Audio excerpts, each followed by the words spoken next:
So, andito tayo ngayon sa Portelo Subdivision in Santo Tomas City, Batangas, to check a new foreclosed house and lot.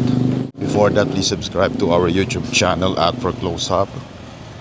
So, let's go and check this out.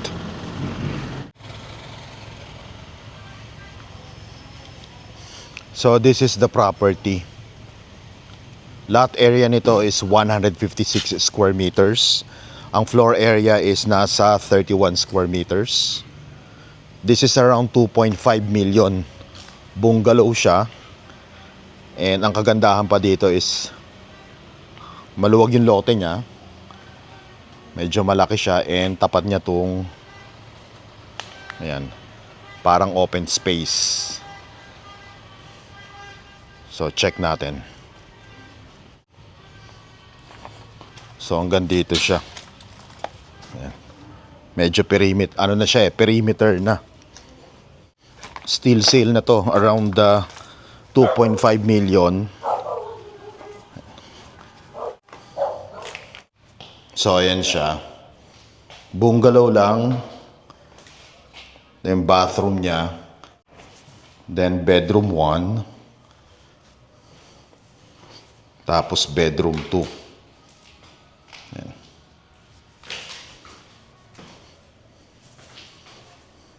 So this is available in cash or at least 10 to 20% spot down payment. Then 80 to 90% balance in-house and bank financing plus taxes and fees. So if you are interested to make an offer and schedule a property showing, please message us directly. This is as is where is upon turnover.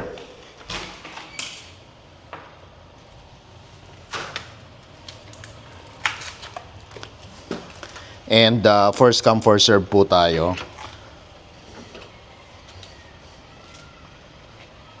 Dito tayo sa may harap niya. And that's the main door. Ayan. Ang kagandahan pa dito, malapit lang tayo sa Padre Pio Shrine, sa SM City Santo Tomas, sa SNR and sa Star Toll. So, ayan. And malamig ang klima dito sa may Santo Tomas City, Batangas. And napapaligiran din kayo ng mga puno. Kaya hindi siya ganun kainit. Okay? Single attached to. Property line niya mula dyan, no? Mula dito. Yan. May arrow yun, no? Mula dito sa side na to hanggang dito na siya. Yun, yung may arrow. Ayan, no? Yan. Hanggang dito siya. May arrow na yan.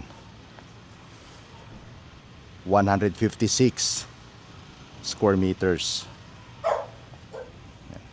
56 ba? 53. Basta around that that lot area. Tapos pwede mo pa siyang, pwede ka mag-extend dito. Okay? Pwede mo rin siyang pataasan. Yan. Depende sa budget nyo. Tapos ito yung pinakaharap mo. Ayan, o. Parang may parkingan ka dito. Ayan.